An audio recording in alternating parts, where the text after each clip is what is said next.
বিএনপির ভারপ্রাপ্ত চেয়ারম্যান তারেক রহমান অতি দ্রুতই দেশে ফিরছেন বলে জানিয়েছেন দলটির মহাসচিব মির্জা ফখরুল ইসলাম আলমগীর। রাতে গণমাধ্যমকে দেওয়া এক সাক্ষাৎকারে তিনি এ তথ্য জানান। মির্জা ফখরুল বলেন, আপনারা জানেন আমাদের নেতা তারেক রহমান তাকে অন্যায়ভাবে মিথ্যা মামলা দিয়ে বিদেশে নির্বাসিত করা হয়েছে। তিনি এই আন্দোলনে সর্বাত্মক সহযোগিতা করেছেন। তাকে অবিলম্বে দেশে ফিরে আনার জন্য আমরা ব্যবস্থা গ্রহণ করেছি।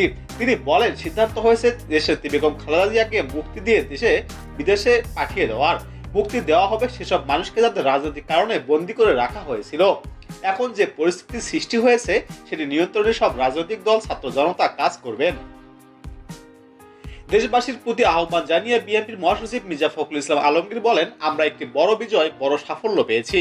এই সাফল্যকে ধরে রাখতে নিজের সংযমের পরিচয় দেই।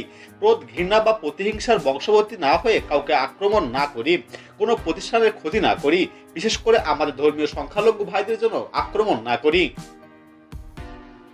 সংখ্যালঘুদের রক্ষা করা আমাদের সবার দায়িত্ব মন্তব্য করে মির্জা ফখরুল আরো বলেন, তাদের রক্ষা করা আমাদের পবিত্র দায়িত্ব।